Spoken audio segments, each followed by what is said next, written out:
Hi friends, and വീടിൻ്റെ മറ്റൊരു വീഡിയോയിലേക്ക് എല്ലാവർക്കും സ്വാഗതം. ഇതെന്താണെന്നറിയോ? ഇതൊരു തരം ഫാഷൻ ഫ്രൂട്ടാണ്. ഞാനിത് ആദ്യമായിട്ടാണ് കാണുന്നത്. അപ്പോൾ ഇത് കണ്ടില്ലേ, ഇതാണ്. ഇലയൊക്കെ വെറൈറ്റിയാണ്, മറ്റേ ഫാഷൻ ഫ്രൂട്ടിൻ്റെ ടൈപ്പ് ഇലയേ അല്ല.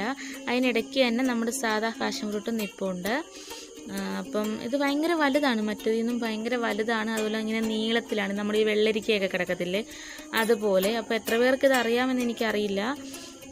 അപ്പം ഇതാണ് നമ്മുടെ സാധാ നമുക്കൊക്കെ അറിയാവുന്ന ഫാഷൻ ഫ്രൂട്ട്. എന്നിട്ട് ഇതാണ് ഇത് വന്നിട്ട് അതിൻ്റെ ആ ഒരു ചെറിയൊരു പൂവാണ്. ഇനി ഇതിങ്ങനെ വിരിഞ്ഞ് നമ്മുടെ സാധാ ഫാഷൻ ഫ്രൂട്ടിൻ്റെ കൂട്ടാകും. അങ്ങനെയാണ്. ഇതാണ് അതിൻ്റെ ആ ഒരു ഏകദേശം വിളയാറായൊരു സംഭവം. അപ്പോൾ ഓക്കെ, ഇഷ്ടമായെങ്കിൽ ലൈക്ക് ചെയ്യുക.